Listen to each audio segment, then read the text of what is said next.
Hello students. तो last class में हमने force and laws of motion chapter हमारा कंप्लीट हो गया था। तो वहां पर हमने जो लास्ट टॉपिक था उसका कंजर्वेशन ऑफ लीनियर मोमेंटम वो पढ़ा था। तो कंजर्वेशन ऑफ लीनियर मोमेंटम में हम देखा था कॉलिजन से रिलेटेड, जैसे दो ऑब्जेक्ट से मूव कर रहे हैं, ठीक है, इसका अलग स्पीड है, इसका अलग स्पीड है, इसका यू ए है, इसका यू बी है, ठीक है, ये दोनों कॉलिजन करते हैं, इनके बीच में कॉलिजन होती है और उसके बाद ये एक दूसरे पे फोर्स अप्लाई करते हैं, ये इसके इधर फोर्स लगाएगा, ये इसके इधर फोर्स लगाएगा, दोनों फोर्स सेम मैग्नीट्यूड के होते हैं। मेन चीज दोनों एक दूसरे पे इक्वल फोर्स अप्लाई करते हैं थर्ड लॉ से। उनके बाद की स्पीड अलग अलग हो जाती है, इसकी स्पीड कुछ बी भी हो जाती है, इसकी स्पीड कुछ बी हो जाती है, ठीक है। फिर इसमें हमने देखा था कि जो momentum before collision equals to momentum after collision. तो मोमेंटम बिफोर कॉलिजन, इसका कॉलिजन, इसका मोमेंटम प्लस इसका मोमेंटम, ठीक है, और ऐसे उधर इसका मोमेंटम सेकंड फर्स्ट वाली बॉडी का after collision plus M B B B. तो ये हमने देखा था, इसका और इसका मोमेंटम क्या रहेगा, सेम रहेगा इसके अंदर, ठीक है। After collision momentum total momentum और बिफोर कॉलिजन टोटल मोमेंटम ये इक्वल रहेगा। और इससे रिलेटेड क्वेश्चन भी किया था, जैसे गन और बुलेट वाला, ठीक है। बुलेट की जो स्पीड थोड़ी ज्यादा होती है और जो गन होता है उसका रिकॉइल होता है, ऐसे अलग अलग एग्जांपल भी मैंने बताए थे और फिर क्वेश्चंस करने के लिए बोला था इसका फाइनली। तो आज के लेक्चर में हम क्या करेंगे, आज के लेक्चर में जो हमारी जो लास्ट की एक्सरसाइज है, तो लास्ट की एक्सरसाइज के कुछ क्वेश्चन हमने पहले कर लिए थे, रिमेनिंग क्वेश्चंस इस लेक्चर में हम कंप्लीट करेंगे, ठीक है। तो जो भी एक्सरसाइज के क्वेश्चन है उनको कंप्लीट कर लेते हैं। तो देखो क्या क्या क्वेश्चन है हमारे। तो क्वेश्चन करने से पहले जिसके पास बुक है एनसीईआरटी की 9th क्लास की, तो बुक को ओपन कर ले, एक्सरसाइज ओपन कर ले। जिसके पास बुक नहीं है, ठीक है, तो मैंने बोला था ऑनलाइन डाउनलोड करने के लिए, तो ऑनलाइन एनसीईआरटी की साइट पे text book 9th class physics तुम डाउनलोड कर सकते हो, मतलब साइंस की बुक, उसमें चैप्टर नंबर 9 की एक्सरसाइज तुम्हें सॉल्व करनी है। तो तुम क्या करो, एक साइड एक मोबाइल में वीडियो चल रहा होगा और दूसरे मोबाइल में इसको ओपन कर लो, और उससे अच्छा मतलब अगर तुम मोबाइल के अंदर नहीं देखना चाहते तो उसको प्रिंट आउट ले लो, क्योंकि वो पीडीएफ है, तो पीडीएफ क्या कर सकते हो, प्रिंट आउट ले सकते हो और उस कागज को लेके साथ में बैठो। अब हम क्वेश्चन जो कर रहे हैं, ठीक है, तो मैं क्वेश्चंस लिखूंगा नहीं यहाँ पर, मैं सिर्फ क्वेश्चंस को रीड करूंगा और फिर उसका हम सॉल्व करेंगे इस क्वेश्चन को, ठीक है। तो सब अपनी अपनी टेक्स्ट बुक लेके बैठ जाओ, फोटोकॉपी जो भी है, या फिर मोबाइल के अंदर लेके बैठ जाओ, क्वेश्चन को सॉल्व करते हैं। तो ये चैप्टर नंबर 9 है और इसमें हमने लेक्चर्स के अंदर क्वेश्चन नंबर 8 तक सॉल्व कर लिया था। क्वेश्चन नंबर 9 में रीड करने जा रहा हूँ, ठीक है। क्वेश्चन नंबर 9 है हमारा, what is the momentum of an object of mass m moving with velocity v, ठीक है। इस क्वेश्चन को हम सॉल्व करेंगे। तो इसमें ऑप्शन दिए हुए अलग अलग, जैसे फर्स्ट ऑप्शन है mv होल स्क्वायर है, एक mv स्क्वायर है, एक हाफ mv स्क्वायर है और एक mv है। तो मोमेंटम का फॉर्मूला हमें याद होता है मास इनटू वेलोसिटी, तो ये जिस ऑप्शन में दिया हुआ है वो क्या हो जाएगा, करेक्ट हो जाएगा और वो हमारा आंसर हो जाएगा, ठीक है। इसके बाद हम नेक्स्ट पर आ जाते हैं, क्वेश्चन नंबर 10। क्वेश्चन नंबर 10 क्या है हमारा, यूजिंग अ हॉरिजॉन्टल फोर्स, एक हॉरिजॉन्टल फोर्स अप्लाई कर रहे हैं of 200 newton, we intend to move a wooden cabinet across a floor at constant velocity. तो क्वेश्चन को ध्यान से पढ़ेंगे हम। तो क्वेश्चन में क्या है हमारे पास, क्वेश्चन में है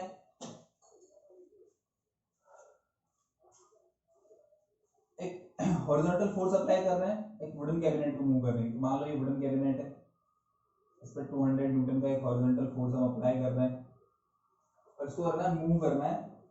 और इसमें ध्यान से जब पढ़ेंगे तो इसमें लिखा हुआ है एट अ कांस्टेंट वेलोसिटी, तो जैसे ही मेरा ध्यान जाएगा कांस्टेंट वेलोसिटी पर, ये मेन चीज है इस क्वेश्चन की ध्यान देने वाली, कांस्टेंट वेलोसिटी। तो जैसे मेरा ध्यान कांस्टेंट वेलोसिटी आता है, वेलोसिटी कांस्टेंट है, चेंज नहीं होगी, इसका मतलब एक्सेलरेशन जो होगा, एक्सेलरेशन क्या हो जाएगा, अगर वेलोसिटी कांस्टेंट है एक्सेलरेशन जीरो। अगर किसी भी ऑब्जेक्ट की वेलोसिटी कांस्टेंट है मतलब उसका एक्सेलरेशन क्या होगा, जीरो होगा। और एक्सेलरेशन जीरो हो गया, इसका मतलब फोर्स क्या होता है, मास इनटू एक्सेलरेशन, तो फोर्स भी जीरो। और ये नेट फोर्स होता है, ये जो फोर्स है ये कौन सा है, नेट फोर्स है, total force, net force.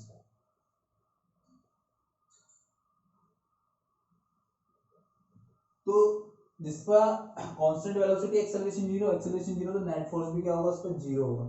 Force तो हम अप्लाई कर रहे हैं 200 न्यूटन, पर इसके अकॉर्डिंग नेट फोर्स क्या आ रहा है, जीरो आ रहा है, मतलब इस पर टोटल फोर्स जो हो रहा है वो जीरो हो रहा है। तो इसमें देखो और क्या दिया हुआ है, what is the friction force that will be exerted on the cabinet. तो उस पर जो फ्रिक्शन फोर्स है कैबिनेट पे वो कितना लग रहा है। तो फ्रिक्शन की बात करते हैं, फ्रिक्शन के बारे में बताया होगा मैंने। फ्रिक्शन जो होता है वो मोशन को क्या करता है, अपोज करता है। ये ऑब्जेक्ट इस तरफ मूव करना चाह रहा है, तो फ्रिक्शन क्या करेगा, दो सरफेसेस के बीच में, इसकी सरफेस और इसकी सरफेस के बीच में इनकी मोशन को अपोज करेगा और अपोजिट डायरेक्शन में लगेगा। हम इसको इधर मूव करना चाह रहे हैं, फ्रिक्शन इधर लगेगा।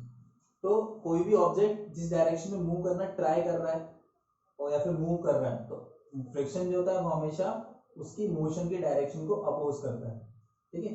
और ये सरफेस के बीच में रहता है, इस सरफेस इसकी वुडन कैबिनेट की सरफेस और फ्लोर की सरफेस, इन दोनों के बीच में फ्रिक्शन फोर्स लगेगा। तो ये फ्रिक्शन फोर्स है।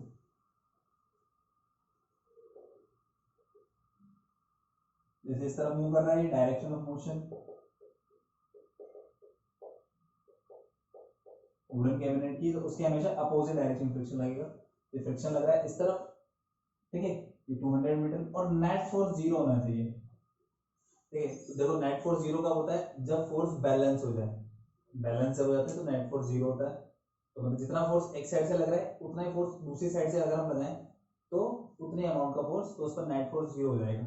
मतलब इतना फोर्स हम एक्सर्ट कर रहे हैं, टोटल फोर्स जीरो होना चाहिए। इसका मतलब फ्रिक्शन की वैल्यू कितनी होगी, जितना एक्सटर्नल फोर्स है, तो जितना एक्सटर्नल फोर्स लगेगा उतना ही फ्रिक्शन लगेगा, नेट फोर्स जीरो हो जाएगा और उसका एक्सेलरेशन जीरो। एक्सेलरेशन जीरो तो फिर वो किससे मूव करेगा, कांस्टेंट वेलोसिटी से मूव करेगा, ठीक है। तो यहाँ पर एक्सेलरेशन जीरो आ जाएगा, कांस्टेंट वेलोसिटी से मूव करेगा, ठीक है। और ये हमने सेकंड लॉ में पढ़ा भी है, सॉरी फर्स्ट लॉ में। फर्स्ट लॉ में क्या था, अगर कोई बॉडी रेस्ट में तो रेस्ट में ही रहेगी, और कोई बॉडी अगर यूनिफॉर्म मोशन में तो यूनिफॉर्म मोशन में रहेगी, जब तक उस पर हम एक अनबैलेंस्ड फोर्स अप्लाई नहीं हो। ध्यान से सुनना, अनबैलेंस्ड फोर्स, जब तक अनबैलेंस्ड फोर्स अप्लाई नहीं होगा तो कांस्टेंट वेलोसिटी तो कांस्टेंट ही रहेगी। तो यहाँ पर ये बैलेंस्ड फोर्स है, तो बैलेंस्ड फोर्स में क्या होता है, रेस्ट में तो रेस्ट में रहेगा, बैलेंस फोर्स अप्लाई कर रहे हो, अगर रेस्ट में तो रेस्ट में रहेगा, और मोशन में तो यूनिफॉर्म मोशन में रहेगा। तो यहाँ पे यूनिफॉर्म मोशन होगी, इसकी फोर्सेस बैलेंस हो गए, यूनिफॉर्म मोशन, कांस्टेंट वेलोसिटी। तो इसका आंसर हो जाएगा क्वेश्चन नंबर 10 का। अब क्वेश्चन नंबर 11 पर आ जाते हैं। Two objects each of mass 1.5 kg are moving in same straight line in opposite direction, ठीक है। सेम स्ट्रेट लाइन में मूव कर रहे हैं, अपोजिट डायरेक्शन में मूव कर रहे हैं, और मास भी सेम है, वेलोसिटी भी सेम है। Before the collision during which they stick together, what will be the velocity of combined object after collision. तो क्या करना है, कुछ नहीं करना, जो वैल्यूज गिवन है उनके अकॉर्डिंग हम डायग्राम बना लेंगे। तो पहले ऐसे लाइन बना लो, ठीक है। एक बॉल ये है, दूसरी बॉल ये है, दोनों अपोजिट डायरेक्शन से आ रही है, ये इधर से आ रही है, ये इधर से आ रही है, दोनों का स्पीड सेम है 2.5, इसका भी 2.5 मीटर है और इसका भी 2.5 मीटर पर सेकंड। मास भी सेम है दोनों की, मास इसका भी 1.5 है, 1.5 kg, और इसका भी 1.5 kg है। दोनों अपोजिट डायरेक्शन आ रही है। अब दोनों ऐसे आएगी स्ट्रेट लाइन में, ये और दोनों कॉलिजन करेगी, ठीक है। कॉलिजन करने के बाद होता है during which they stick together, दोनों एक साथ हो जाएगी। अब एक साथ ये कितनी वेलोसिटी से मूव करेगी, फाइनल वेलोसिटी बतानी है। तो कुछ नहीं करना, हमें कंजर्वेशन ऑफ मोमेंटम वाला प्रिंसिपल अप्लाई करना है। जहां पर भी टकराएंगे दो ऑब्जेक्ट, कॉलिजन जहां पर भी होगी, हमेशा कंजर्वेशन ऑफ मोमेंटम क्या था, momentum before collision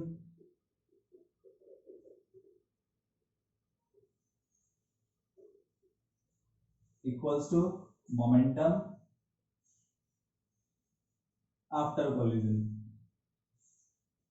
momentum before collision equals to momentum after collision.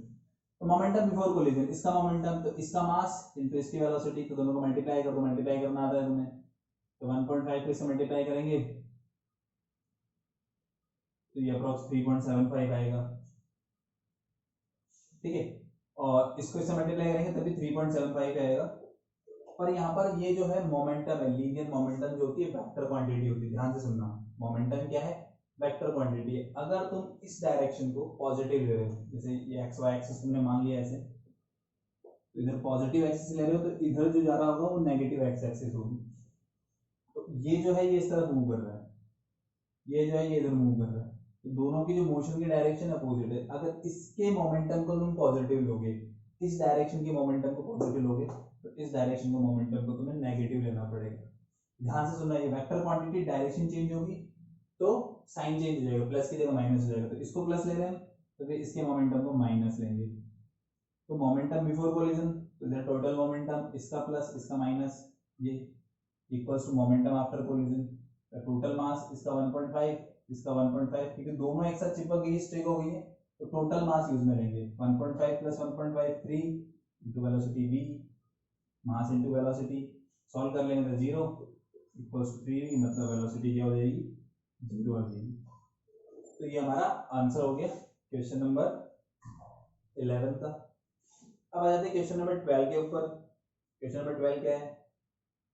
ठीक है, ध्यान ना, बुक सभी के पास होनी चाहिए ना, मैं रीड कर रहा हूँ। अकॉर्डिंग, तुम्हें भी साथ साथ उसे भी रीड करना है बुक के अंदर ही। According to the third law of motion, when we push an object, अगर हम किसी ऑब्जेक्ट को पुश करते हैं, the object pushes back on us with an equal and opposite force। ठीक है, ये सही है। if the object is a massive truck, मतलब मैसिव ट्रक को हम पुश कर रहे हैं कार के alongside the road, it will probably do not move। अगर हम इसको पुश करेंगे तो a student justify, मतलब कोई स्टूडेंट है, this by answering that the two opposite and equal forces cancel each other। two opposite and equal forces cancel each other। अब इसमें तुम्हें कमेंट करना है, मतलब सही बोल रहा है वो स्टूडेंट या गलत बोल रहा है, इस वजह से ट्रक मूव नहीं कर रहा, क्या चक्कर है।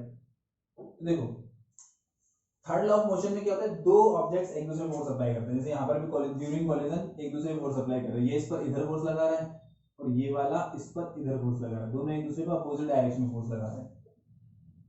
और जो फोर्स लग रहा है वो अलग अलग बॉडीज पे लग रहा है, इस वाली बॉडी पे इधर फोर्स लग रहा है, इस वाली बॉडी पे इधर फोर्स लग रहा है। हम मैग्नीट्यूड सेम है, जितना मैग्नीट्यूड, सपोज इस पे 10 न्यूटन का फोर्स लग रहा होगा तो इस पे भी 10 का ही लगेगा, मैग्नीट्यूड सेम रहेगा, बट वो डिफरेंट डिफरेंट बॉडीज पे लग रहा है। जैसे ट्रक है, ट्रक की बात करते हैं, ट्रक बना लेते हैं हम, मैसिव तो नहीं बनेगा, ऐसे डिजाइन दार भी नहीं बनेगा, सिंपल हम ऐसे बॉक्स और उसके व्हील लगा देते हैं ऐसे, ये मान लो ट्रक हो गया हमारा। और इसको तुम क्या कर रहे हो? पुश करना जा रहे हो, तुम इसको पुश कर रहे हो। अब इसको पुश करोगे तुम, अब ये मूव नहीं होगा, ऑब्वियसली ट्रक जो होगा वो तुमसे मूव नहीं होगा, उससे कार भी मूव नहीं होगी, ठीक है, मुझसे भी नहीं होगी। तो क्या होगा? अब ये मूव नहीं कर रहा, तो स्टूडेंट क्या लॉजिक देता है? स्टूडेंट लॉजिक देता है कि according to Newton's third law equal opposite forces है, तो अगर इस पर इक्वल और अपोजिट फोर्सेस लग रहे हैं तो कैंसिल हो जाएंगे। एक फोर्स इधर लग रहा है, मान लो एक इधर लग रहा है, तो कैंसिल हो जाएंगे। पर ये चीज गलत है। कैसे? क्योंकि जो फोर्स है वो डिफरेंट डिफरेंट बॉडीज पे लगते हैं, ठीक है। तो जो फोर्सेस है वो कैंसिल आउट तब होंगे जब वो एक ही बॉडी पे लग रहे हो। फोर्सेस कैंसिल आउट तब होते हैं जब वो एक ही बॉडी पे लग रहे हो। जैसे ट्रक पर एक फोर्स इधर लग रहा है, एक फोर्स इधर लग रहा है, तो कैंसिल आउट हो जाएगा, ठीक है, नेट फोर्स 0 हो जाएगा। पर न्यूटन्स थर्ड लॉ में क्या होता है? न्यूटन्स थर्ड लॉ में जो फोर्स लगते हैं वो डिफरेंट डिफरेंट बॉडीज पे लगते हैं, ठीक है, डिफरेंट डिफरेंट बॉडीज पे। जैसे ये पर्सन जो है ये इस पर इस तरह फोर्स अप्लाई कर रहा होगा ट्रक के ऊपर, ये ट्रक पे इधर फोर्स अप्लाई कर रहा होगा, और ट्रक जो है वो इस पर्सन पर अपोजिट डायरेक्शन फोर्स अप्लाई करेगा। ट्रक पर फोर्स जो लग रहा है वो इसी डायरेक्शन लग रहा है, इसकी तरह, ड्यू टू ये जो इसको पुश कर रहा है वो इधर फोर्स अप्लाई कर रहा है, और इस पर जो फोर्स लग रहा है वो पीछे की तरफ लग रहा है, ठीक है। तो ये डिफरेंट डिफरेंट बॉडीज पे फोर्स लग रहा है, तो ये कैंसिल आउट नहीं होते। कैंसिल आउट तभी होते हैं जब वो एक ही बॉडी पे दो फोर्स लग रहे हो, दोनों अपोजिट डायरेक्शन, तब कैंसिल होते हैं। अभी कैंसिल नहीं होगी, यहाँ पर जो फोर्स होगा वो कैंसिल नहीं होगा, कैंसिल आउट नहीं होगा, ठीक है। तो कैंसिल आउट नहीं होगा यहाँ पर फोर्स, पर फिर भी ये मूव नहीं कर रहा। उसका रीजन क्या है? एक्चुअल रीजन जो होता है ट्रक का, इसका मास बहुत ज्यादा होता है। क्या होता है? मास बहुत ज्यादा है, और मास ज्यादा होता है तो क्या होता है? उससे इनर्शिया भी ज्यादा होता है, बहुत ज्यादा। इनर्शिया ज्यादा होगा तो ये अपोज भी ज्यादा करेगा, ज्यादा अपोज करेगा तो मूव नहीं करता, ठीक है। या फिर ऐसे भी बोल सकते हैं, यहाँ पर जो फ्रिक्शन होता है एक्चुअल में, इसका जो फ्रिक्शन फोर्स जो होता है वो बहुत ज़्यादा लगता है, उस फोर्स को हम ओवरकम नहीं कर पाते। छोटी बॉडी होगी, छोटी बॉडी में मास कम होगा, इनर्शिया कम होगा, या फिर ऐसा बोल सकते हैं जो फ्रिक्शन लग रहा होगा बहुत कम लग रहा होगा, तो जो छोटा ऑब्जेक्ट होता है उसको इजीली मूव कर देते हैं। और जैसे जैसे साइज बढ़ती जाती है वहाँ पर मास ज़्यादा होता है, इनर्शिया ज़्यादा होता है, या फिर फ्रिक्शन फोर्स ज़्यादा लगता है। फ्रिक्शन फोर्स ज़्यादा लगता है तो इससे हमें क्या पता चलता है कि वो ऑब्जेक्ट मूव नहीं करेगा। तो इस वजह से ट्रक मूव नहीं करता, या हैवी कार मूव नहीं करती, और हम बाइक को या साइकिल को इजीली पुश कर लेते हैं, छोटी टेबल है उसको पुश कर लेते हैं, क्योंकि उनका मास कम है, इनर्शिया कम है, तो इजीली मूव कर देते हैं। और यहाँ पर मैसिव ट्रक मूव नहीं करेगा। ठीक है, अब आ जाते हैं नेक्स्ट क्वेश्चन पर। नेक्स्ट क्वेश्चन है हमारा 13। वो क्या था, हॉकी बॉल, उसका मास दिया हुआ है 200 ग्राम, ट्रैवलिंग एट 10 मीटर पर second, is struck by a hockey stick so as to return it along its original path। तो ध्यान से सुनना, एक हॉकी बॉल आ रही है, उसका मास दिया हुआ है, स्पीड दी हुई है, उसको हिट करते हैं, वहां पे जिस पाथ से आती है उसी पाथ पर रोड जाती है। तो उसको हम चाहे तो ऐसा डायग्राम बना सकते हैं, ये एक हॉकी बॉल है, ये आ रही है इधर, तो तुमने हॉकी पकड़ी हुई है इधर, ऐसे थोड़ी सी घूमी हुई होती हो, ठीक है, आ रही, तुमने इसको हिट किया, इसका मास दिया हुआ है हमें, कितना दिया हुआ है 200 ग्राम, तो इसको पहले हम केजी में कन्वर्ट कर लेंगे, तो केजी में कन्वर्ट होगी 0.2 kg, 10 मीटर पर सेकंड की स्पीड से आ रही है, तुमने हॉकी स्टिक से हिट किया इसको, ठीक है, हिट करने के बाद क्या हुआ, ये वापस रिटर्न हो जाती है उसी पाथ पर, कितना स्पीड से, 5 मीटर पर सेकंड से, मास उतना ही रहेगा 0.2 kg। ऐसे थोड़ी तुमने हिट किया और हॉकी बॉल 2 टुकड़ों में टूट गई, मास आधा आधा रहेगा, ठीक है, तो मास उतना ही रहेगा, तो मास उतना ही है। इसमें मुझे calculate the change in momentum occurred in the motion of the hockey ball by the force applied by the hockey stick. तो चेंज इन मोमेंटम बताना है, तो चेंज इन मोमेंटम निकालना इजी है, पहले इनिशियल मोमेंटम निकाल लेंगे हम, मास इनटू इनिशियल वेलोसिटी। तो मास कितना है हमारा 0.2 और वेलोसिटी कितनी है 10, तो कितना हो जाएगा ये 2 kg मीटर पर सेकंड, ठीक है। फिर फाइनल मोमेंटम एम वी। अब ध्यान सुनना, यहाँ पर फिर डायरेक्शन का लफड़ा होगा, डायरेक्शन रहेगी, मतलब जब ये इस तरफ जा रही है तो मोमेंटम को मैं पॉजिटिव लूंगा, इस तरफ जा रही है तो मोमेंटम पॉजिटिव लूंगा, तो जब वापस आ रही होगी तो उसको नेगेटिव लेंगे, या तो उल्टा भी कर सकते हो, उल्टा इस वाले डायरेक्शन को नेगेटिव ले लो, ये वाली डायरेक्शन पॉजिटिव हो जाएगी, वो तुम्हारे ऊपर है, तुम किसको पॉजिटिव नेगेटिव ले लो, ठीक है। इसको पॉजिटिव लोगे तो इसका नेगेटिव हो जाएगा, इसको पॉजिटिव लोगे तो इसको नेगेटिव लेना पड़ेगा, ठीक है। तो मान लो मैं हम इसको पॉजिटिव लेते हैं, इसको पॉजिटिव ले तो पॉजिटिव आ गया, फिर इसको मुझे नेगेटिव लेना पड़ेगा, क्यों, क्योंकि इसकी डायरेक्शन अपोजिट है। मास क्या आएगा इसका, मास 0.2 है और ये 5, तो ये हो जाएगा हमारा 1 kg मीटर पर सेकेंड, तो इसका 2, इसका 1 माइनस में, क्योंकि अपोजिट डायरेक्शन में आ रहा है। हमें निकालना है चेंज इन मोमेंटम, तो देखो चेंज इन मोमेंटम क्या होगा,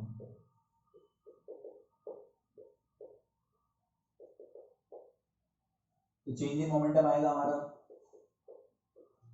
फाइनल माइनस इनिशियल। क्या होगा change in momentum, final minus initial, हमेशा चेंज ऐसे निकालेंगे फाइनल माइनस इनिशियल, तो फाइनल है हमारा -1, फिर माइनस, और इनिशियल क्या है 2, फिर -1 -2 -3 kg मीटर पर सेकंड, ये हमारा चेंज इन मोमेंटम जाएगा आंसर। डेल्टा मतलब चेंज होता है, ठीक है, तो चेंज इन मोमेंटम -3, ऐसा बोल सकते हैं। माइनस डायरेक्शन शो कर रहा है, मतलब इस डायरेक्शन में मोमेंटम चेंज हुआ है, मतलब जो बॉल है उस पर जो फोर्स लगा है वो इस डायरेक्शन में, इस डायरेक्शन में पॉजिटिव लिया है, इस डायरेक्शन मोमेंटम, तो ये नेगेटिव साइन क्या शो कर रहा है, इसकी मोशन जो इनिशियल डायरेक्शन थी मोशन के, उसके अपोजिट डायरेक्शन में से फोर्स लगा है, उस वजह से नेगेटिव आएगा। अगर मैग्नीट्यूड लिखना चाहो खाली, मैग्नीट्यूड ऑफ डेल्टा पी या चेंज इन मोमेंटम, तो उसको चाहो तो तुम पॉजिटिव भी लिख सकते हो, ठीक है। नेगेटिव साइन सिर्फ डायरेक्शन शो कर रहा है, तो जो वैल्यू आएगी उसकी वैल्यू आएगी 3 kilogram metre per second, 3 kg metre per second, तो ये इसका फाइनल आंसर हो जाएगा, अगर तुम्हें सिर्फ मैग्नीट्यूड लिखना है, नेगेटिव साइन डायरेक्शन के लिए। क्वेश्चन नंबर 13 हो गया, अब आ जाते हैं क्वेश्चन नंबर 14 पे। A bullet of mass 10 gram travelling horizontally with a velocity of 150 metre per second. ठीक है, तो एक बुलेट दिया है, इसका मास दिया हुआ है, इसकी स्पीड दी हुई है, strikes a stationary wooden block and comes to rest in 0.03 second. Calculate the distance of penetration of the bullet into the block and also calculate the magnitude of force exerted by the wooden block on the bullet। तो भाई तो हमें distance पता नहीं कितना distance चलेगा, तो साथ में हमें कैलकुलेट करना है कितना फोर्स लग रहा होगा। तो पहले जो वैल्यूज गिवन है उसको लिख लेते हैं। हमें मास गिवन है, मास है हमारा 10 ग्राम। क्या करेंगे, इसको सबसे पहले हम किलोग्राम में कन्वर्ट करेंगे। तो किलोग्राम में इसको 1000 से डिवाइड कर देंगे, 0.01 kg हो जाएगी मास। इसका वेलोसिटी दी हुई है, वेलोसिटी इनिशियल कितनी है 150 मीटर पर सेकंड, जिससे वो ट्रैवल कर रही है। और कम्स टू रेस्ट, रेस्ट में आती है, रेस्ट में आती है मतलब फाइनल क्या होगी 0। कितने टाइम में 0.03 सेकंड। तो डिस्टेंस पूछिए हमसे, तो डिस्टेंस का फॉर्मूला होता है हमारे पास distance s equals to average velocity into time. ऐसे डायरेक्टली निकाल सकते हो डिस्टेंस कितना कवर किया, एवरेज वेलोसिटी इनटू टाइम। ठीक है, तो ये आ जाएगा हमारे पास 150 प्लस 0/2 और टाइम दिया हुआ है हमें 0.03। इसको सॉल्व करेंगे, इसको मल्टीप्लाई किया तो ये आएगा हमारा 75 0.03 और इसको से मल्टीप्लाई करेंगे तो ये आ जाएगा 2.25 मीटर। तो इतना डिस्टेंस ट्रैवल करके वो वुडन ब्लॉक के अंदर क्या होगी, रुक जाएगी। जैसे मान लो ये वुडन ब्लॉक है, ठीक है, ये बुलेट आ रही है, इसका स्पीड है और से टकराती टकराता फिर इसकी स्पीड धीरे धीरे कम होती जाएगी, कम होती जाएगी और फाइनली एक जगह आकर रुक जाएगी। कितना डिस्टेंस चली वो 2.25 मीटर, इतना डिस्टेंस चल के रुक जाएगी बुलेट उसके अंदर। ठीक है, इसको भी चलती रहेगी स्पीड में कुछ फर्क नहीं पड़ेगा।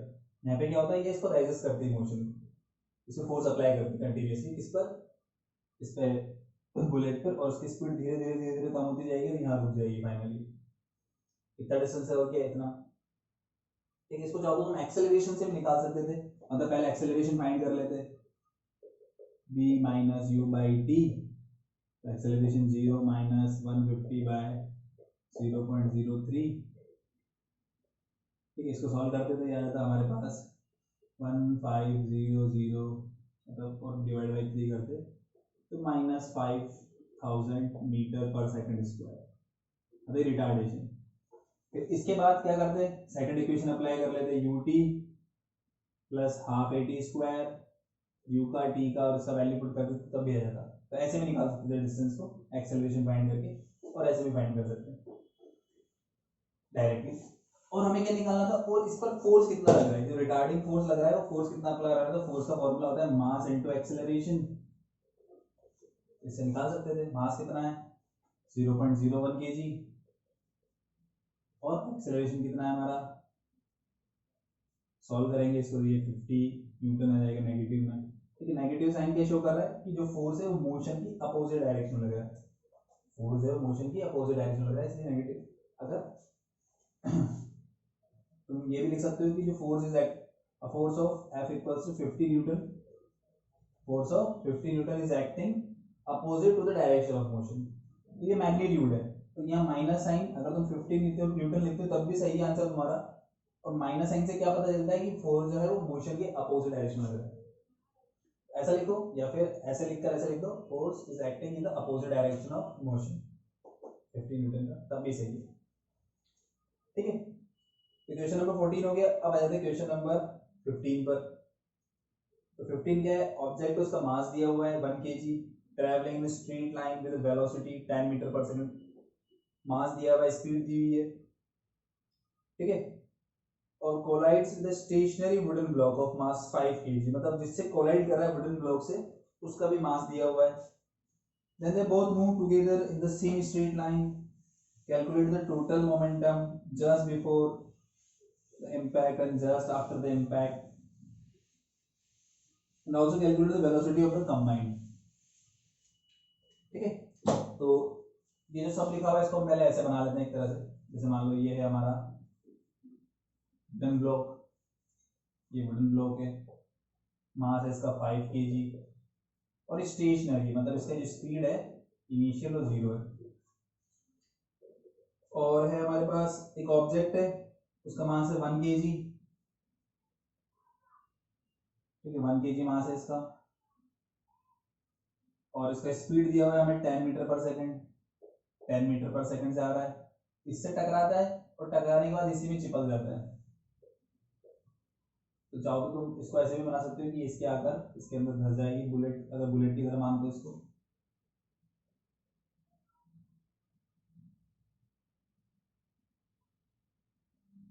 ठीक है, यह है ऑब्जेक्ट। अब इसका मास है 1 kg, इसका 5 kg, तो टोटल मास हो जाएगा 6 kg। आ रहा है समझ में? ये इसके साथ स्टिक हो गया, एम्बेडेड हो गया, इसके अंदर स्टिक हो गया, एम्बेडेड हो गया, कुछ भी कहो तो इसका 1 kg, इसका 5 kg, तो टोटल मास यहाँ पर 6 kg हो जाएगा। और फिर क्या होगा, ये कुछ v स्पीड से मूव करेगा, वो हमें निकालना है। v इसके साथ स्टिक हो गया, एम्बेडेड हो गया, उसके बाद इसका फाइनल स्पीड क्या होगा, इसको निकाल सकते हैं। यहाँ पर भी टकरा रहा है, ये इससे आके टकरा रहा है, कोलिजन कर रहा है, तो कोलिजन कर रहा है तो मोमेंटम बिफोर कोलिजन, तो इसको मैं पी आई लिख देता हूँ, मोमेंटम आफ्टर कोलिजन, ठीक है, दोनों सेम रहेंगे। और उसकी वैल्यू बता सकते हैं, मोमेंटम बिफोर कोलिजन देखो क्या है, जस्ट बिफोर द इम्पैक्ट, इसका टोटल मोमेंटम निकालेंगे, ये मोमेंटम ये यहाँ पर बिफोर कोलिजन, इसका कितना है, इसका मास इंटू इसकी वेलोसिटी, तो 1 इंटू 10 10, फिर इसका मास इंटू इसकी वेलोसिटी, तो 5 इंटू 0 0, तो टोटल 10 आ जाएगा केजी मीटर पर सेकंड। तो total momentum before collision, total momentum after collision दोनों सेम रहेंगे, उसकी वैल्यू 10 आएगी।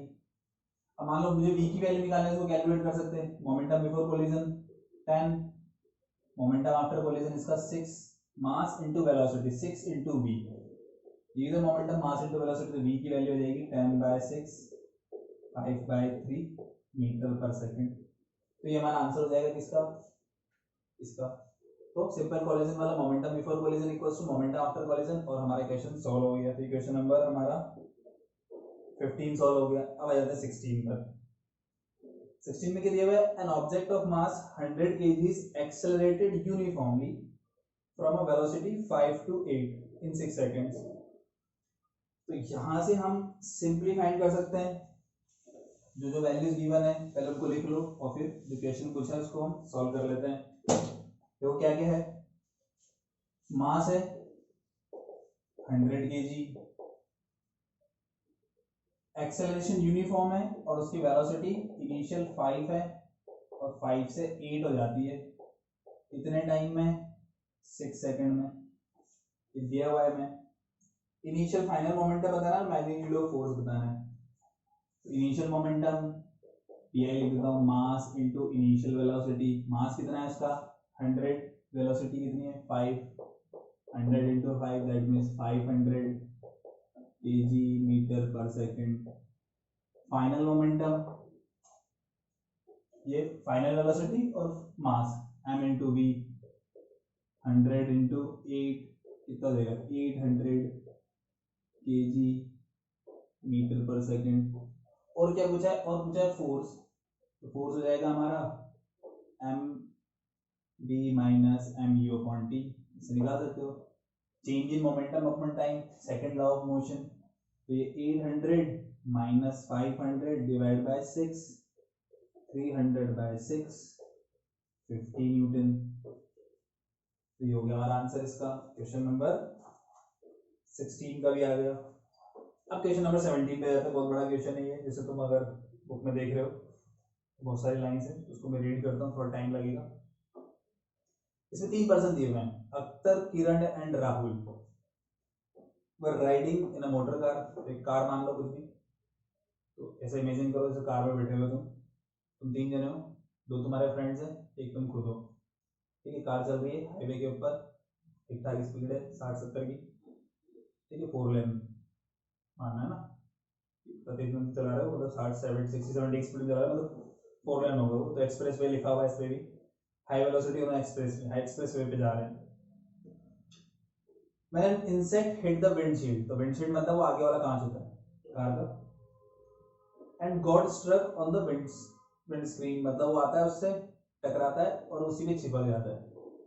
तो देखा हो तुमने कभी कभी, जैसे कीड़े वगैरह है कुछ, रोड के ऊपर, तो वो कार से टकराते हैं, तो कुछ तो टकरा कर गिर जाता है, अलग दूसरे डायरेक्शन में जाते हैं, कुछ कुछ विंडशील्ड पे आके चिपक जाते हैं, वहीं पर वहीं पिसक जाते हैं, उनका खून वून सब कचूमर वहीं बन जाता है विंडशील्ड के ऊपर ही। तो वैसे ही यहाँ पर हो गया, तो वहाँ पर क्या हुआ, इंसेक्ट आया, विंडशील्ड टकराया, अब वहीं पर ही वो चकनाचूर हो गया, उसी के ऊपर चिपका हुआ रह गया। फिर अख्तर और किरण, मतलब जो तुम्हारे दो फ्रेंड्स हैं, started pondering out the situation, दिमाग लगाते हैं। तो किरण सजेस्टेड दैट, किरण बोलते हैं that the insect suffered a greater change in momentum as compared to change in momentum of the motor car। मतलब जो इंसेक्ट है उसका चेंज इन मोमेंटम ज्यादा है, उसका मोमेंटम ज्यादा चेंज हो रहा है, चेंज हुआ कंपेयर टू मोटर कार की, मोटर कार का मोमेंटम चेंज कम हुआ, because the change in velocity of insect was much more than the that of the motor car. मतलब उसकी वेलोसिटी बहुत ज्यादा चेंज हुई, इंसेक्ट की, मोटर कार की चेंज हुई, क्योंकि नॉर्मली वैसे जाते हैं स्पीड से, ठीक है, 60 की स्पीड चल रहे हो तुम, और विंडशील्ड से आके कोई कीड़ा वाला टकरा जाता है, तो तुम्हारी स्पीड 60 से सीधे 30 हो जाती है, नहीं होती, ठीक है। हमारी स्पीड में कोई फर्क नहीं पड़ता, मतलब 60 से चल रहे तो कंटिन्यूसली 60 से चलते रहेंगे, इंसेक्ट आकर टकराएगा तो हमें कुछ फर्क नहीं पड़ेगा, हमारी स्पीड में कुछ फर्क नहीं पड़ेगा, ठीक है, स्पीड उतनी रहेगी हमारी।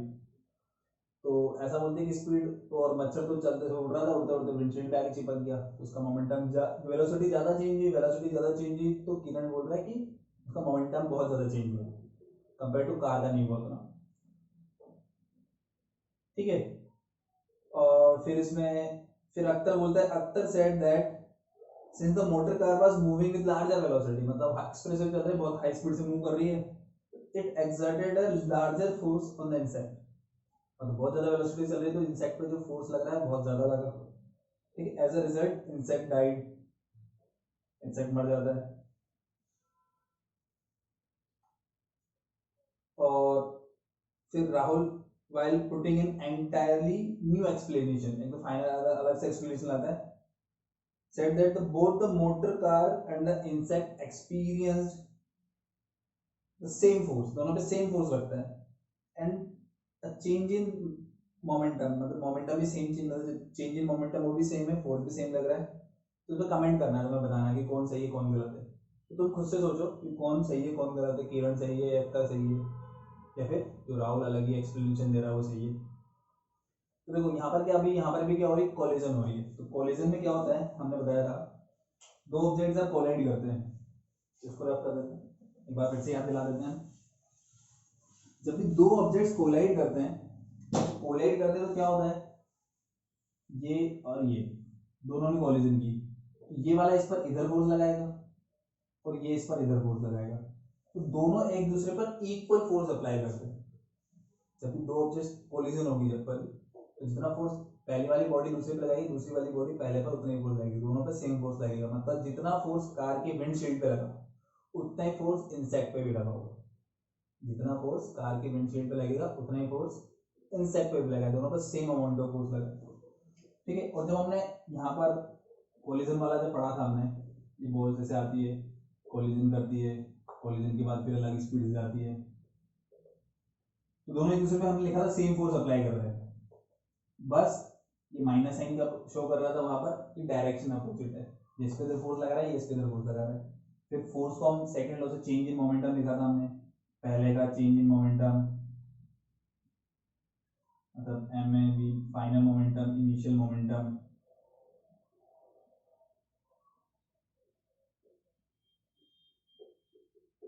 और इसका भी ऐसे लिखा था, यहाँ पे हम भी लिख देते, और ये M A V A minus U A by T, तो इसको फिर हमने सॉल्व किया था और फाइनल आंसर बताया था।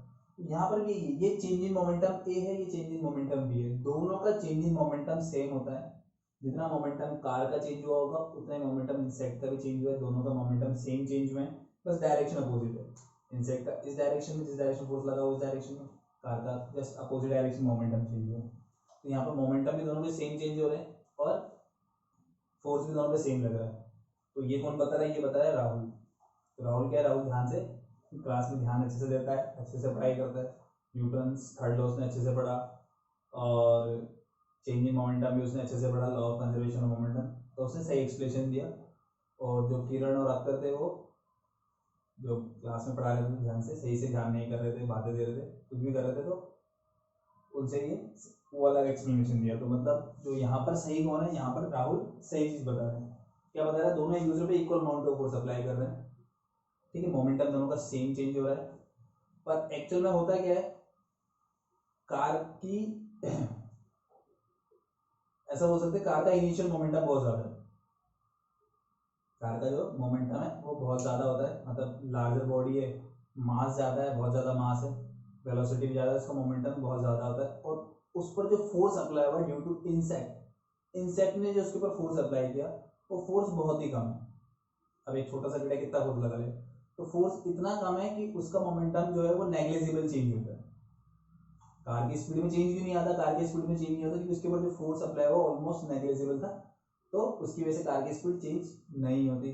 और उस इंसेक्ट की जगह मान लो कोई बड़े जैसे ऑब्जेक्ट कुछ टकरा जाता है उससे, तो बड़ा कोई ऑब्जेक्ट टकरा जाता तो उससे फिर क्या होता है, उसका स्पीड चेंज हो जाता, डिक्रीज हो जाता है, रुक जाती है, जो भी होता। क्यों? क्योंकि जब ज़्यादा फोर्स लगता है तो मोमेंटम ज़्यादा चेंज होता है, ठीक है, या rate of change of momentum ज़्यादा होती है, और जो कम फोर्स लगेगा तो rate of change of momentum थोड़ी कम होगी। और इंसेक्ट पे अगर हम थोड़ा सा ही फोर्स लगाएंगे, जैसे मच्छर हुआ, कीड़ा वगैरह हुआ, तो उसको हम क्या करते हैं, उंगली से दबाकर फिनिश कर सकते हैं। तो हमारी उंगली से कितना फोर्स लग जाएगा, ठीक है। तुम विंडशीट पे जोर से हाथ मारोगे तो विंडशीट नहीं टूटेगी तुमसे, ठीक है। उसको तोड़ने के लिए और लार्जर अमाउंट ऑफ फोर्स चाहिए, मतलब तुम्हें एक लकड़ी भी चाहिए, हैवी वेट चाहिए, कुछ ना कुछ चाहिए, और फिर पावर से तुम्हें विंडशीट पे मारना पड़ेगा, तब जाके वो टूटेगी, हाथ से नहीं टूटेगी। तो उसको तोड़ने के लिए लार्जर फोर्स चाहिए, इसलिए वो विंडशीट नहीं टूटी, विंडशीट पे कोई इफेक्ट नहीं हुआ, और मच्छर पे थोड़ा सा फोर्स लगाएंगे कीड़े पर तो वो फिनिश हो जाएगा, ठीक है। तो यहाँ पर ये चीज़ हो रही है, तो जो राहुल समझ रहे हो ना, तो राहुल क्या करेगा, सही एक्सप्लेनेशन देगा क्योंकि वो क्लास में सही से ध्यान देता है, ठीक। अब आ जाते हैं नेक्स्ट क्वेश्चन पर। नेक्स्ट क्वेश्चन हमारा question number 18। How much momentum will a dumbbell of mass 10 kg transferred to the floor if it falls from a height of 80 centimeter, ठीक है। एक्सेलरेशन 10 लेना है हमें, तो मास लिख लेते हैं, जो वैल्यूज गिवन है क्वेश्चन नंबर 18, 10 kg 80 सेंटीमीटर की हाइट से गिर रहा है, तो यहाँ से ये डंबल है 80 सेंटीमीटर की हाइट से गिरा, तो 80 सेंटीमीटर को मीटर में कन्वर्ट कर लो, कितने मीटर से गिर रहा है, यहाँ पहुंच गया। तो how much momentum will a dumbbell of mass transfer to the floor, कितना मोमेंटम उसको ट्रांसफर करेगा, कितना मोमेंटम इसको देगा। तो ये 0.8 मीटर से गिर रहा है, एक्सेलरेशन है हमारा नीचे डाउनवर्ड डायरेक्शन में 10 मीटर पर सेकंड,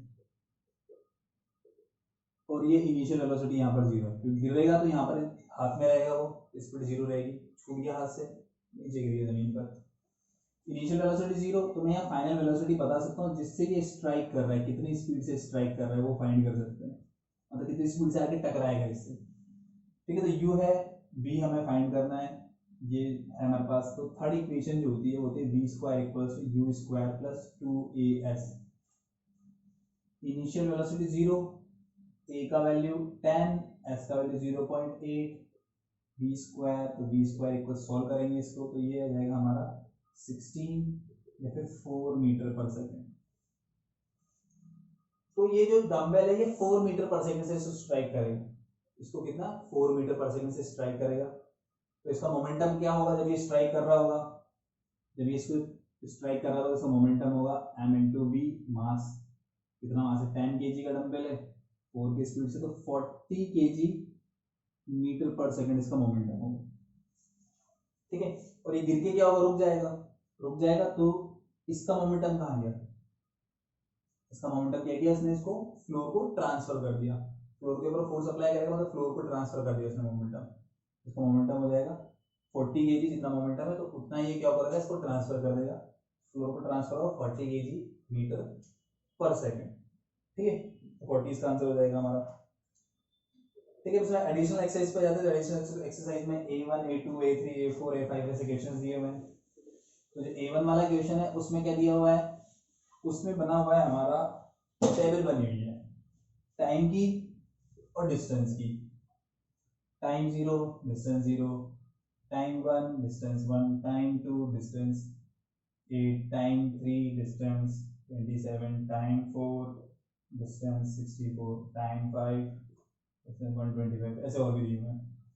तो ध्यान से अगर देखेंगे तो ये सब क्यूब है, 0 का क्यूब, 1 का क्यूब, 2 का क्यूब, 3 का क्यूब, 4 का क्यूब, 5 का क्यूब। मतलब डिस्टेंस जो है वो इसकी जगह तुम चाहो तो क्यूब लिख सकते हो, मतलब डिस्टेंस जो है वो टी क्यूब के इक्वल है। डिस्टेंस जो है वो टाइम के क्यूब के इक्वल है, डिस्टेंस टाइम के क्यूब के इक्वल है। चाहो तो तुम ऐसा लिख सकते हो S proportional to T cube, ऐसा भी लिख सकते हो। तो देखो मोशन की अगर बात करें तो जो मोशन होती है उसमें यूनिफॉर्म मोशन, तो यूनिफॉर्म मोशन में कब होती है यूनिफॉर्म मोशन? यूनिफॉर्म मोशन होती है हमारी जब डिस्टेंस टाइम के प्रोपोर्शनल हो, और जैसे जैसे टाइम बढ़ रहा है उसी रेशियो में डिस्टेंस बढ़ रही है। ठीक है, तो ऐसा ग्राफ बनता है हमारा स्ट्रेट लाइन इस तरह से। तो ये यूनिफॉर्म मोशन, तो ये चीजें एज प्रोपोर्शनल टू ये यूनिफॉर्म मोशन है। और यूनिफॉर्म एक्सेलरेशन की अगर बात करें यूनिफॉर्म एक्सेलरेशन जो होता है एज प्रोपोर्शनल टी स्क्वायर, जैसे सेकंड इक्वेशन ऑफ मोशन को ध्यान से देखेंगे तो ut plus half at square, अगर इनिशियल वेलोसिटी 0 है तो s equals to half at square लिख सकते हैं।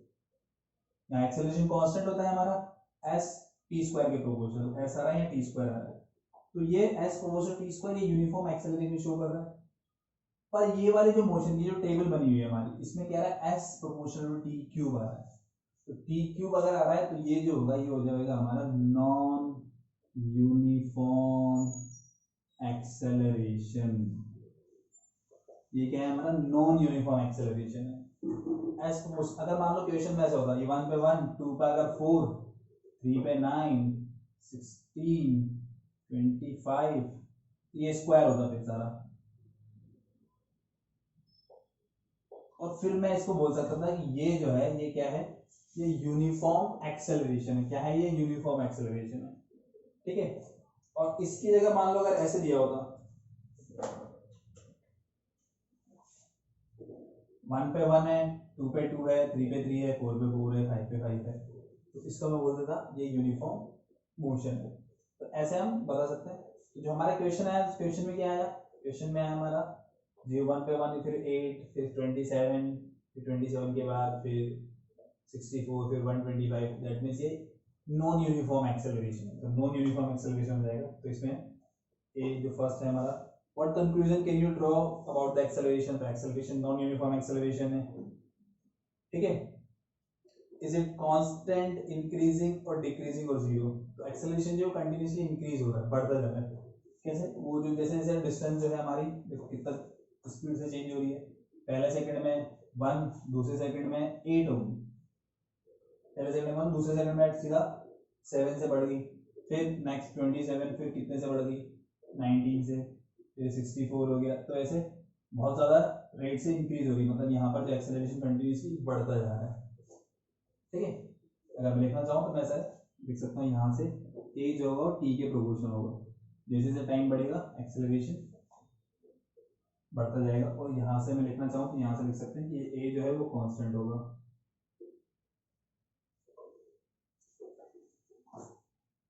ठीक है, what do you infer about the forces acting on the body? जो फोर्स लग रहा है वो भी टाइम के साथ बढ़ता जा रहा है, क्योंकि एक्सेलरेशन टाइम के साथ इंक्रीज हो रहा है। फोर्स होता है mass into acceleration, acceleration time के साथ बढ़ेगा तो फोर्स भी टाइम के साथ इंक्रीज हो रहा है। तो force is also increasing with time, तो टाइम के साथ फोर्स भी इंक्रीज होता जा रहा है क्योंकि एक्सेलरेशन इंक्रीज हो रहा है। तो इक्वेशन A1 हो गया हमारा। अब नेक्स्ट A2 पर आ जाते हैं। तो A2 है 2 person manage to push a motor car of mass 1200 kg at a uniform velocity push कर सकते हैं 1200 kg को लेवल रोड पे। The same motor car can be pushed by 3 persons to produce an acceleration of with what 0.2. With what force does each person push the motor car? Assume the all persons push the motor car with the same muscular force. तो तीन जो person है, जितने भी person है वो सब same force apply कर रहे हैं। ठीक है, पर्सन से वो क्या कर रहे हैं? सेम फोर्स अप्लाई कर रहे हैं। तो एक मोटर कार बना लेते हैं, ठीक है। मान लो मोटर कार है, ऐसी सिंपल सी मोटर कार हमारी, इसको दो जगह पुश कर रहे हैं, तो एक का फोर्स मैं F मान लेता हूँ, एक पर्सन का फोर्स F मान लेता हूँ, तो दो जने पुश करेंगे तो टोटल फोर्स 2F हो जाएगा। फिर इसमें ध्यान से पढ़ो, ध्यान से पढ़ोगे तो ये यूनिफॉर्म वेलोसिटी से मूव कर रही है, इसका 1200 kg इसका वेट है, वहां से मतलब, और ये यूनिफॉर्म वेलोसिटी। फिर यूनिफॉर्म वेलोसिटी से क्या ध्यान में आना चाहिए तुम्हारे दिमाग में, जैसे तुमने देखा वेलोसिटी यूनिफॉर्म है, एक्सेलरेशन क्या हो जाएगा जीरो, फोर्स भी जीरो। एक्सेलरेशन क्या आएगा जीरो, तो फोर्स मतलब इस पर नेट फोर्स जीरो लग रहा है। इसका मतलब क्या है, इसका मतलब ये है कि वो पर्सन जितना फोर्स अप्लाई कर रहे हैं उतना ही यहाँ पर अपोजिट डायरेक्शन में एक और फोर्स लग रहा है। नेट फोर्स जब भी जीरो होगा मतलब बैलेंस्ड होगा, बैलेंस्ड होगा मतलब एक फोर्स इधर लग रहा होगा, दूसरा अपोजिट डायरेक्शन से लग रहा होगा। एक फोर्स 2F लग रहा है तो उतना ही फ्रिक्शन भी लग रहा है, तो फ्रिक्शन जो है हमारा वो 2F के इक्वल ही है, जितना फोर्स पर्सन लगा रहा है उतना ही क्या है, फ्रिक्शन है।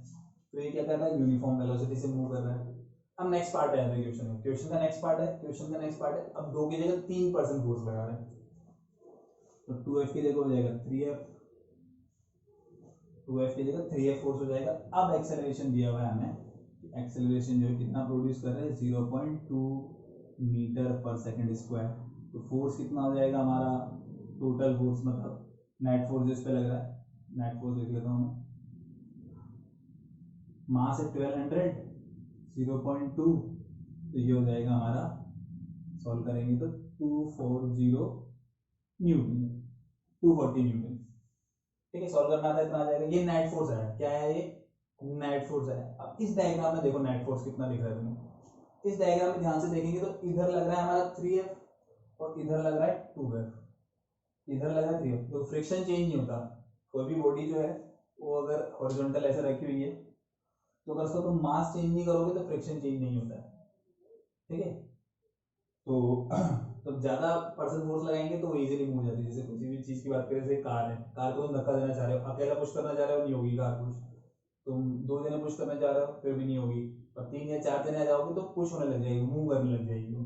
मतलब अब उस पर क्या है, फ्रिक्शन को तुमने ओवरकम कर लिया। तो फ्रिक्शन जो होता है वो चेंज नहीं होता नॉर्मली, यहाँ पे फ्रिक्शन चेंज नहीं होगा, फ्रिक्शन उतना ही रहेगा। ये 3F इधर लग रहा है, 2F अपोजिट डायरेक्शन में लग रहा है, तो नेट फोर्स जो होगा देखो इधर 3F इधर 2F, तो नेट फोर्स अपोजिट डायरेक्शन को सब्ट्रैक्ट कर देंगे,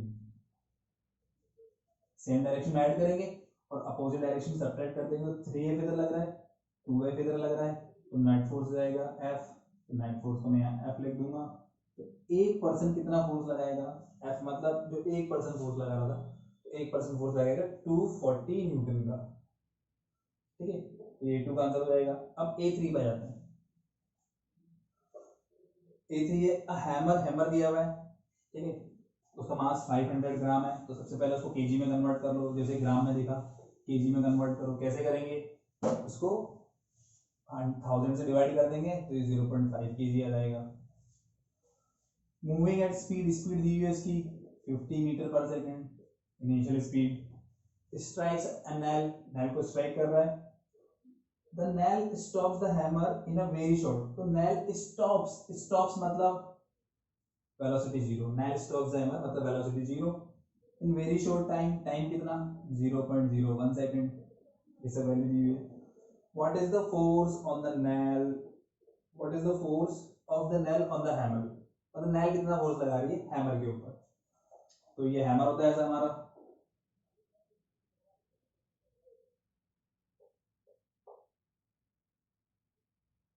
ठीक है, ऐसे कुछ बना हुआ और ये ऐसे घूमता हुआ मतलब ऐसे आता हुआ, यहाँ से हमने पकड़ रखा है इसको, फिर नेल को स्ट्राइक कर रहा है,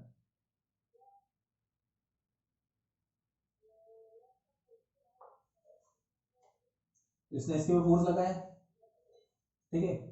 तो जितना फोर्स हैमर नेल पे लगाएगा न्यूटन थर्ड लॉ से, उतना नेल भी हैमर पे फोर्स लगाएगी, और उस फोर्स की वजह से ये इधर जा रहा है और इस पे फोर्स लग रहा है अपोजिट डायरेक्शन में, तो उसकी वजह से हैमर क्या हो जाएगा, रुक जाएगा। कितना फोर्स लगा, change in momentum M V minus U by T, second law of motion, rate of change of momentum, force की वैल्यू हो जाएगी एम का वैल्यू 0.5, वी 0, ये 50 साइन 0.01, सॉल्व करेंगे इसको तो ये आ जाएगा हमारा 2500 न्यूटन नेगेटिव में। ठीक है, नेगेटिव इसलिए आया क्योंकि मोशन के अपोजिट डायरेक्शन फोर्स लग रहा है, हैमर उस तरफ मूव कर रहा होगा और वो फोर्स नेल किधर लगा रही है, इस तरफ, इसलिए माइनस आया, -2500। तुम चाहो तो प्लस में भी लिख सकते हो 2500 न्यूटन, वो भी सही होगा। ठीक है, तो जो नेल फोर्स लगाएगी तो नेल इस इतना अमाउंट ऑफ फोर्स लगाएगी, जो फोर्स लगाएगा इसका मैग्नीट्यूड जाएगा, मैग्नीट्यूड बात करें तो इतना अमाउंट ऑफ फोर्स अप्लाई करेगी कौन, नेल हैमर के ऊपर इस डायरेक्शन में, तो उससे हैमर रुक जाएगा। ठीक, नेक्स्ट क्वेश्चन पे आते हैं। नेक्स्ट क्वेश्चन है अ motor car of mass 1200 kg, एक मोटर कार है उसका मास दिया हुआ है 1200 kg। ठीक है, तो ज्यादा हैवी नहीं है तो छोटी वाली कार होगी, तो मास है 1200। ठीक है, मान लो तुम्हारी कार है स्विफ्ट, मान लेते हैं। ठीक है, इस moving along straight line, straight line में जा रही है कार, तो चाहो तो तुम कार बना लो, अगर कार को बनाना चाहें तो ऐसे बना सकते हैं हम, अब आती तो है नहीं, तो मान लेते हैं कार है हमारी,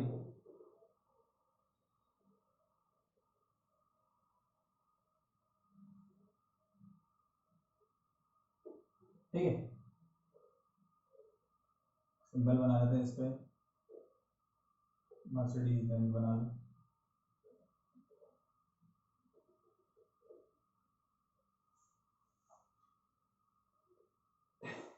तो ये कार हो गई, मास दिया हुआ है हमारे पास, मास दिया हुआ है अब, और यूनिफॉर्म वेलोसिटी से मूव की हुई, मतलब इनिशियल वेलोसिटी दी है 90 किलोमीटर पर आवर। तो सबसे पहले इसको मीटर पर सेकंड में कन्वर्ट कर लो, 5/18 से मल्टीप्लाई कर देते हैं, तो 25 मीटर पर सेकंड आ जाएगा हमारा।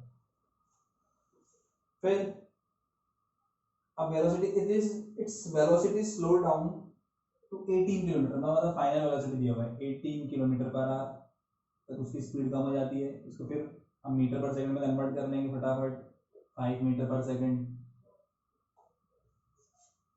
इन टाइम 4 सेकंड, और टाइम भी दिया हुआ है 4 सेकंड में रुक जाती है, मतलब रुकनी थी, स्पीड कम हो जाती है, 4 सेकंड लगता है, तो ब्रेक अप्लाई कर दिए, 90 की स्पीड पे जा रही थी, ठीक है, सामने कोई गाय वाय आ गई तो ब्रेक अप्लाई किए तो स्पीड डिक्रीज हो गई, 90 से 18 हो गई।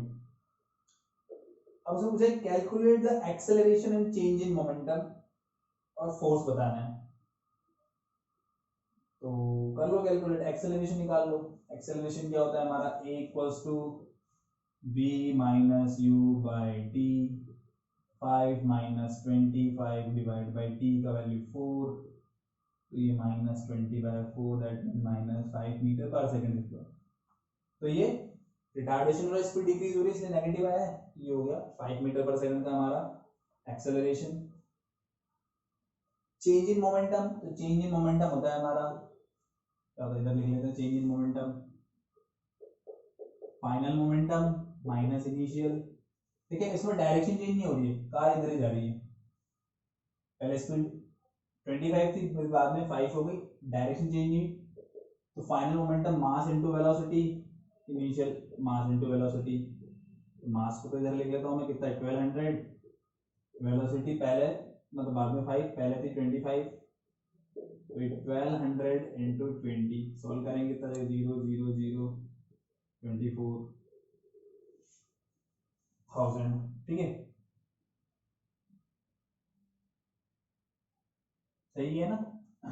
हाँ, और फिर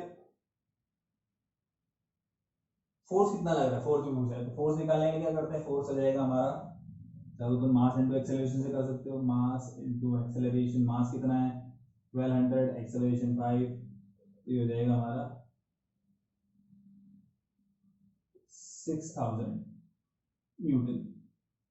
इतना फोर्स इस पर अप्लाई होगा, 6000 न्यूटन का फोर्स अप्लाई होगा, तो स्पीड 25 से 5 हो जाएगा। ठीक है, तो ये सब हमारा आंसर हो जाएंगे इसके A4 का। अब नेक्स्ट आ जाते हैं question A5, a large truck and a car both moving velocity of same magnitude, दोनों का मैग्नीट्यूड सेम है वेलोसिटी का, have a head on collision and both of them come to a halt after that if the collision lasts for 1 second, collision का 1 second क्या लिखती है, which vehicle experience greater force of impact। तो देखो जब भी collision होती है दो ऑब्जेक्ट की, भले कार और ट्रक हो कुछ भी हो, दोनों पर सेम अमाउंट ऑफ फोर्स लगता है, जितना फोर्स जब भी कॉलिजन होगी तो जितना फोर्स एक बॉडी दूसरी बॉडी लगा रही है, दूसरी भी उतनी भी लगाएगी, तो फोर्स सेम रहेगा। तो ट्रक पे भी उतनी फोर्स लगेगा, कार पर भी उतना ही फोर्स लगेगा, दोनों पर सेम अमाउंट ऑफ फोर्स लगेगा। Which vehicle experience the greater change in momentum, तो जो चेंज इन मोमेंटम होगा वो भी सेम रहेगा, क्योंकि फोर्स सेम अप्लाई हो रहा है, तो चेंज इन मोमेंटम में क्या रहेगा, सेम, दोनों को सेम मोमेंटम चेंज होगा।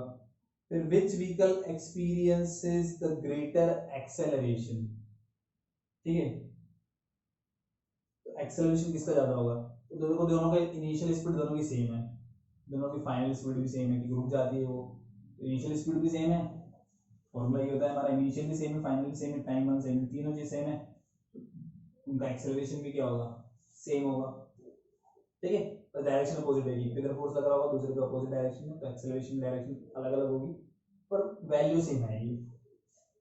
फिर why is the car likely to suffer more damage than the truck, तो ट्रक और कार जब टकराती है तो डैमेज कार का ज्यादा क्यों होता है, क्योंकि कार का जो मास है वो कम है, कार का मास कम है, ट्रक का मास ज्यादा है।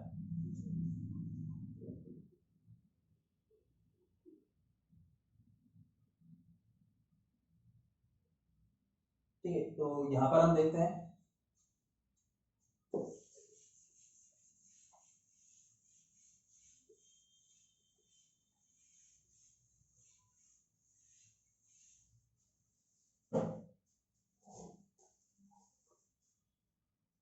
मोमेंटम की बात करें, momentum of car initial M V, और momentum of truck,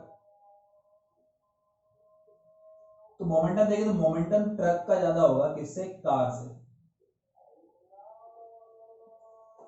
momentum truck का ज्यादा होगा और कार का मोमेंटम क्या होगा, कम होगा। कैसे पता चल रहा है, क्योंकि मास ट्रक का ज्यादा है, कार का मास कम है, ठीक है, तो मोमेंटम ज्यादा है, ट्रक का ज्यादा मोमेंटम है, ट्रक इधर से आ रहा है, कार इधर से आ रही है, और जब कोलिजन करेंगे तो दोनों एक दूसरे पे सेम फोर्स अप्लाई करेंगे, सेम फोर्स अप्लाई करेंगे।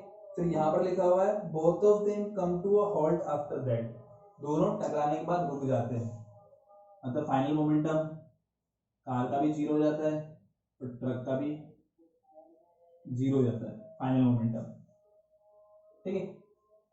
मैं आपस में और फोर्स, मतलब रोड की वजह से एक दूसरे पे तो सेम फोर्स अप्लाई करेंगे, पर रोड की वजह से फोर्स होता है, यहाँ पर रोड इसी कांटेक्ट में, वहां से फ्रिक्शन फोर्स भी मिलता है, तो फ्रिक्शन फोर्स मिलता है, तो उस फोर्स को अगर हम हटा दें, उसको नेगलेक्ट कर दें, फ्रिक्शन नहीं लग रहा है मान लो, तो दोनों पे सेम फोर्स अप्लाई हो रहा है, टोटल सेम फोर्स अप्लाई हो रहा है, जितना ट्रक पे अप्लाई हो रहा है उतना ही कार पे भी अप्लाई हो रहा है, सेम फोर्स, ठीक है।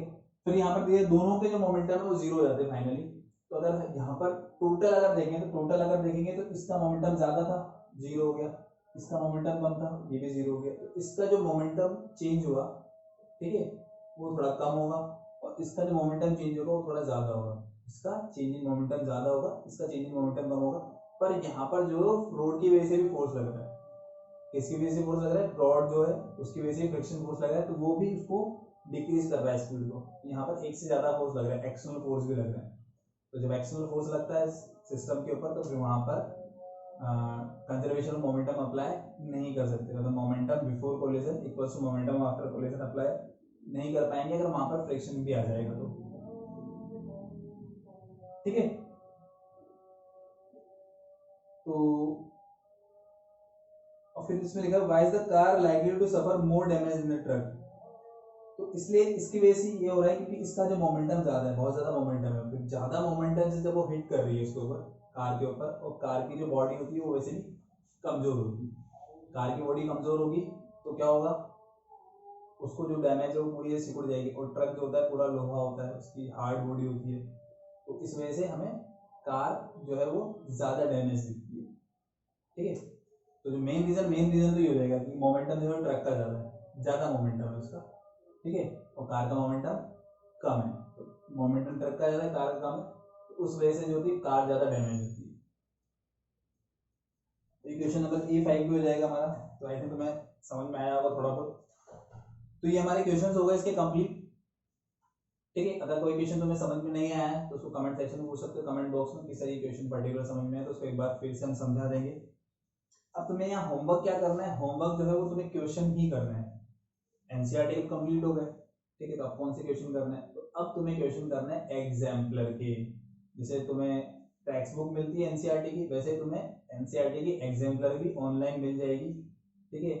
और जो अभी शॉप्स वगैरह भी ओपन है, तो तुम चाहो तो शॉप से भी खरीद सकते हो। जो एग्जाम्पलर है वो तुम्हें किसी भी स्टेशनरी की शॉप दुकान पर भी मिल जाएगी, तो वहाँ से भी तुम परचेज कर सकते हो। अगर परचेज नहीं करनी तो ऑनलाइन डाउनलोड कर सकते हो। तो ऑनलाइन डाउनलोड करने का बहुत सिंपल तरीका है। सिंपल तरीका क्या है, जो गूगल आता है उस पर डाल दोगे एनसीईआरटी एग्जाम्पलर, ये लिखकर सर्च करोगे तो जो एनसीईआरटी की साइट होगी उसी पर तुम्हें एग्जाम्पलर मिल जाएगी। क्लिक करना है लिंक पे, एग्जाम्पल खुल जाएगा, उसमें चैप्टर नाम में डालना है, क्लास डालनी है तुम्हारी, ठीक है, और इसको डाउनलोड करना है। तो इतना सारा तुम्हें आता होगा। डाउनलोड करने के बाद एग्जाम्पलर, जो साइंस की एग्जाम्पलर है 9th क्लास की, तो वहां पर चैप्टर नंबर 9 वहां पर भी होगा, फिजिक्स का जो force and laws of motion है। तो उस चैप्टर के तुम्हें क्या करना है, उस चैप्टर के तुम्हें क्वेश्चन सॉल्व करने हैं वहां पर एग्जाम्पलर में। उसमें अलग अलग टाइप के क्वेश्चन दिए हुए, ऑब्जेक्टिव दिए हुए, very short answer type, short answer type, फिर लॉन्ग आंसर टाइप। तो ये सभी क्वेश्चंस तुम्हें force and laws of motion के सॉल्व करने हैं, और फिर कमेंट सेक्शन में उनके आंसर बताने हैं तुम्हें, ठीक है। और या फिर जो भी डाउट आता है, समझ में नहीं आता है, तो फिर उसको पूछना है, कमेंट सेक्शन पूछ सकते हो कमेंट बॉक्स में, सर एग्जाम्पलर का ये पर्टिकुलर क्वेश्चन नंबर ये समझ में नहीं आया है, ठीक है। और उसके अलावा चाहो तो तुम उसको पूछ भी सकते हो, उसका फोटो वगैरह लेके उसको व्हाट्सएप पर सेंड कर दो कोचिंग के नंबर पे, तो वहां से भी पूछ सकते हो। Force and laws of motion के अलावा तुम्हें मोशन के भी क्वेश्चंस करने हैं, एग्जाम्पलर के कंप्लीट करना है, ठीक है। अगर तुम्हें अच्छी प्रिपरेशन करनी है, मतलब 9th क्लास और कॉन्सेप्ट अच्छे से क्लियर करना है, तो एग्जाम्पलर के भी क्वेश्चंस करने हैं तुम्हें। मोशन जो इससे पहले वाला चैप्टर था उसके भी करना है, और force and laws of motion भी करना है, तो दोनों के तुम्हें क्वेश्चंस करने हैं एग्जाम्पलर के, और जो भी तुम्हारे डाउट होते हैं तो उनको पूछना है, ठीक है। तो आई थिंक तुम्हें समझ में आ गया होगा क्या करना है तुम्हें होमवर्क में। तो आज के लेक्चर में इतना ही पढ़ेंगे। Okay, thank you.